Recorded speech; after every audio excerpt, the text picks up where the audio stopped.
got special treatment in his U.S. visa application.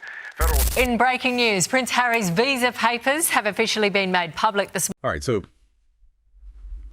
you know those Prince Harry immigration documents everyone's talking about? Yeah. Well, we are diving deep into those today, and we're going to break down what we found. Yeah, it's really fascinating stuff. Okay, So, right off the bat, when I saw this, the first thing that popped in my head, and I bet you're thinking this too, is like, did he get any kind of special treatment with all this? Like, U.S. immigration, it's a whole thing, right? Yeah. Did he get a pass? oh, absolutely. I think that's the big question here, this whole idea of fairness. Like, did he get special treatment? And that's actually a big part of why this whole story even came out.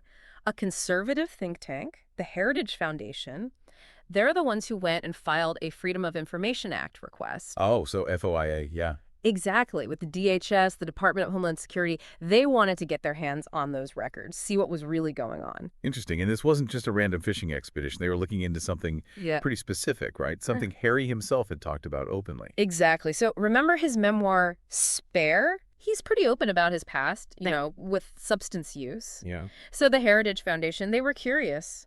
When he filled out those U.S. immigration papers, was he upfront about all of that? Right, because they ask about that on those forms, don't they? They do. It's standard. So everyone wants to know, did he disclose it? And if he did, how did it affect his whole immigration process? Okay, so the documents are finally unsealed. Big reveal, right? Mm-hmm. What's the big scoop? Okay, get ready to be underwhelmed. Oh, no. They didn't really tell us much.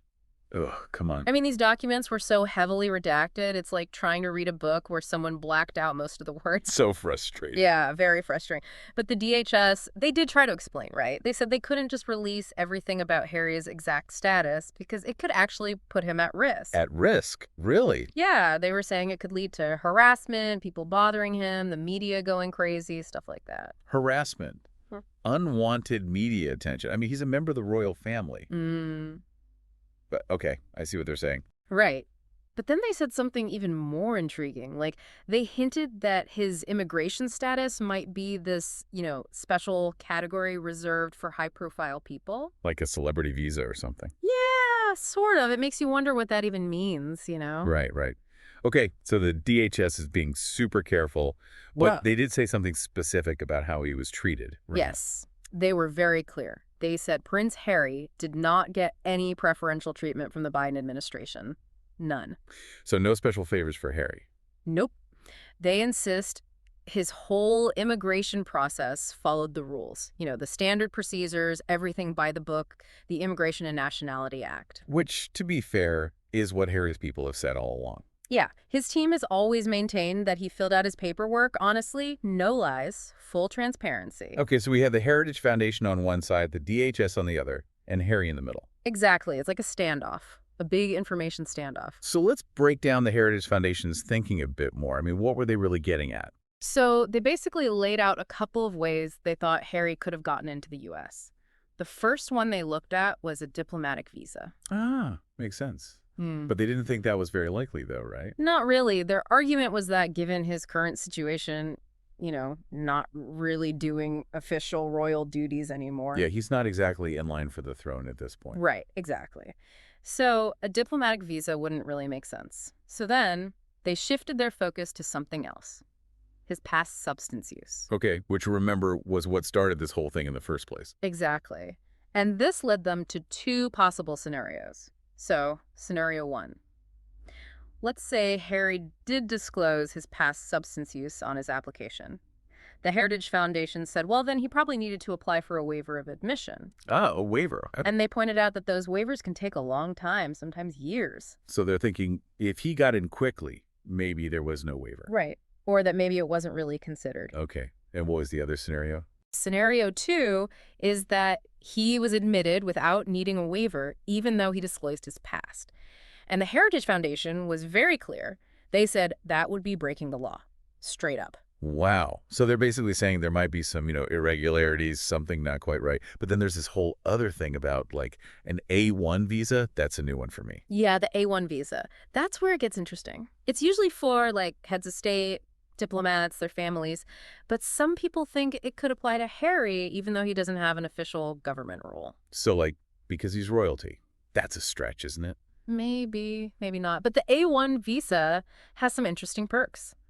Less intense security checks, for one, and you can travel in and out of the U.S. a lot, no time limit. Which would make sense for Harry with all his globetrotting. Okay, but here's something important. Just because someone has a past with substance use doesn't mean they can't come to the U.S., right? Right. That's a really important point. We see it all the time, especially in Hollywood. People talk openly about past substance issues, but they still live and work here legally.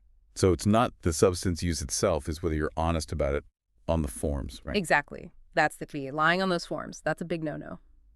But here's the catch. We haven't actually seen Harry's visa application, so we don't know for sure what he said or didn't say. Right, and this is the big takeaway from all of this. All those unsealed documents, and we still don't have the answer to the main question. Because what was released wasn't Harry's actual immigration forms. Yeah, it was more like illegal stuff. Supporting documents, court transcripts, all from the Heritage Foundation's lawsuit. So it's all this legal back and forth, but the real secret's still hidden. Reminds me of that old Trump comment about how he wouldn't deport Harry. Oh, yeah. Remember that? Yeah. He even brought up Harry's wife in a, shall we say, colorful way. Yeah, that was definitely a memorable comment. It just shows how much public interest there is in this whole saga. Absolutely.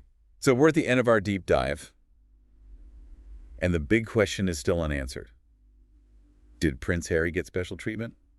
We still don't know for sure. The DHS says everything was done by the book. The Heritage Foundation isn't so sure, and we're left wondering. Which is where you, our listeners, come in. After all this, after all the speculation and redacted documents, what do you think? What does this whole situation say about, I don't know, privacy, government transparency, how we treat public figures? Yeah, like, is it fair that someone's past could be scrutinized like this, even if they're famous? And what about the immigration process itself? Does this make you question how it all works? It's definitely food for thought. Thanks for joining us for this deep dive. It's been quite a journey. Until next time.